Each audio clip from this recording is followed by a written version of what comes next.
बिहार से कोई पहला नौजवान, जो भी पहला कोई व्यक्ति बीजेपी का राष्ट्रीय अध्यक्ष बना है, तो बिहार के लिए भी गौरव की बात तो है ही। और नितिन नवीन राष्ट्रीय अध्यक्ष के पद पर भले चले गए हैं, लेकिन उनके व्यवहार में कोई परिवर्तन नहीं आया है।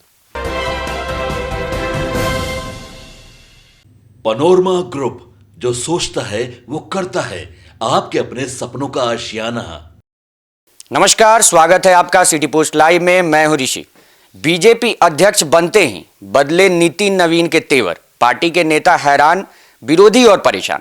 भाजपा के नवनिर्वाचित राष्ट्रीय अध्यक्ष नितिन नवीन के पदभार संभालते ही उनकी शैली और शब्दों में स्पष्ट बदलाव दिखने लगा है। पार्टी के लोग नितिन नवीन में आए इस अचानक बदलाव से हैरान हैं और विरोधी परेशान हैं। उनकी बोलचाल की भाषा, संगठनात्मक रुख और राजनीतिक संवाद में बदलाव दिख रहा है, जिसने सबका ध्यान खींचा है। नितिन नवीन को 20 जनवरी 2026 को भारतीय जनता पार्टी का राष्ट्रीय अध्यक्ष निर्विरोध चुना गया। देखिए, ऐसी बात है कि वो पार्टी के सबसे युवा अध्यक्ष हैं और युवा अध्यक्ष के रूप में इतिहास वो रच सकते हैं। प्रधानमंत्री नरेंद्र मोदी ने इस अवसर पर उन्हें मिलेनियम बॉस कहा है और स्पष्ट किया कि पार्टी के मामलों में अब नितिन नवीन की बात सर्वोपरि है। उन्होंने कहा कि नितिन नवीन तो मेरे भी बॉस हैं, मैं तो पार्टी का कार्यकर्ता हूँ, वो राष्ट्रीय अध्यक्ष हैं, तो उनका मान बढ़ाया है प्रधानमंत्री ने। और उनके अध्यक्ष बनने से पहले नितिन नवीन राष्ट्रीय कार्यकारी अध्यक्ष के पद पर कार्यरत थे। पार्टी ने यह बड़ा बदलाव संगठन की नई दिशा को दर्शाने के लिए किया है, जिसमें युवा नेतृत्व को आगे लाने पर जोर दिया गया है। इस परिवर्तन को पार्टी के भीतर पीढ़ीगत बदलाव की शुरुआत के रूप में भी देखा जा रहा है। नवीन के भाषणों में भी आम राजनीतिक भाषणों की तुलना में अलग टोन दिखाई दे रहा है। उन्होंने तर्कोचित, स्पष्ट, काम केंद्रित शब्दों का प्रयोग किया है, जो संगठन के भीतर नई ऊर्जा और तेजी को दर्शाता है। और यह परिवर्तन सिर्फ शब्दों में नहीं है, बल्कि उनकी रणनीति, उनके नज़रिए में भी झलक रहा है। तो संगठन को चुनावी मोड में डालते हुए उन्होंने पहले ही दिन चुनावी तैयारियों की दिशा में कदम बढ़ा दिए हैं। और विशेषज्ञों का मानना है कि नितिन नवीन का यह बदलाव पार्टी को समीकरणों के बदलते परिदृश्य में नई पहचान देने की योजना का हिस्सा है। युवा कार्यकर्ताओं के बीच उनकी लोकप्रियता और बिहार सहित अन्य राज्यों में उनके प्रभाव के कारण ही यह बदलाव रणनीतिक रूप से महत्वपूर्ण माना जा रहा है। नितिन नवीन ने अपने अभिवादन, भाषण और संगठन के फैसलों में एक नई गंभीरता और स्पष्टता दिखाई है और उससे यह संकेत मिलता है कि पार्टी अब अधिक प्रेरित, अधिक संगठित और चुनावी मोर्चे पर अधिक आक्रामक नजर आएगी। इस बदलाव को बीजेपी के नए नेतृत्व की ऊर्जा और बदलाव की शुरुआत के रूप में देखा जा रहा है।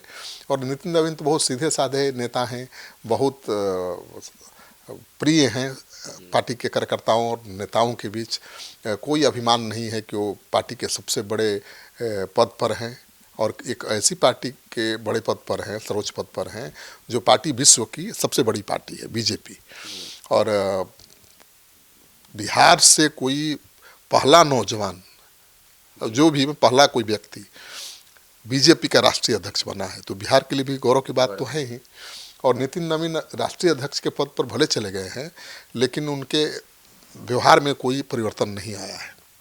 पहले की तरह सहज हैं, सरल हैं और जिससे संबंध रहा है उनका, उसको निभाते हुए नजर आ रहे हैं। तो माना जा रहा है कि नितिन नवीन के पार्टी में आने से युवाओं में एक अलग संदेश जाएगा। और उन्होंने अब तो बैठकें भी शुरू कर दी हैं। राष्ट्रीय स्तर के जितने पार्टी के पदाधिकारी हैं, प्रदेशों के प्रदेश अध्यक्ष हैं, सबके साथ उन्होंने कल बैठक की है। और उनके लिए सबसे बड़ी चुनौती है भाई कि केरल में कैसे बीजेपी को खड़ा करना है, तमिलनाडु में कैसे बीजेपी को आगे बढ़ाना है, और सबसे पहली और बड़ी चुनौती है बंगाल कैसे जीतना है। तो बंगाल में तो बीजेपी धीरे धीरे आगे बढ़ रही है। इसके पहले वाले चुनाव में 77 सीटों पर जीती थी बीजेपी, लेकिन उसके पहले केवल 3 सीटों पर जीती थी। तो 3 से 77 पर पहुंच गई है बीजेपी।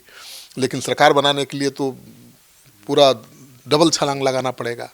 अब वहाँ ममता दीदी से सीधी लड़ाई है, तो नितिन नवीन की परीक्षा बंगाल चुनाव में होनी है। और वो कायस्थ समाज से आते हैं। कायस्थ समाज बंगाल के चुनाव में बहुत अहम भूमिका निभाता है। अगर नितिन नवीन कामयाब रहे उनको बीजेपी से जुड़ने में, क्योंकि वो अभी तक ममता का साथ देते रहे हैं, अगर वो कामयाब हो गए तो बीजेपी बाजी पलट सकती है। तो नितिन नवीन की असली परीक्षा बंगाल में है और फिर बिहार में भी है, क्योंकि बिहार बीजेपी में भी बहुत गुटबाजी है, कई गुटों में पार्टी विभक्त है, ठीक है ना। कोई इधर गुट है तो कोई उधर गुट है, कोई इस गुट में है तो कोई उस गुट में है, और जो न्यूट्रल नेता हैं उनको डर लगता है अपने पार्टी के बड़े नेताओं से मिलने में, कहीं उन पर किसी गुट का ठप्पा न लग जाए। तो पार्टी गुटों में विभाजित है, इसको एक करना भी नितिन नवीन की सबसे बड़ी चुनौती है। तो उम्मीद किया जा रहा है कि नितिन नवीन बहुत सहज सरल हैं और प्रेम से ही पार्टी को एकजुट करेंगे, गोलबंद करेंगे और जो गुटबाजी है उसको खत्म करेंगे। अब देखिए उनको कितनी सफलता मिलती है। ये आपने पूरा डिबेट सुना नितिन नवीन के बारे में। आप क्या सोचते हैं, आप अपनी प्रतिक्रिया में कमेंट बॉक्स में जरूर दें। धन्यवाद।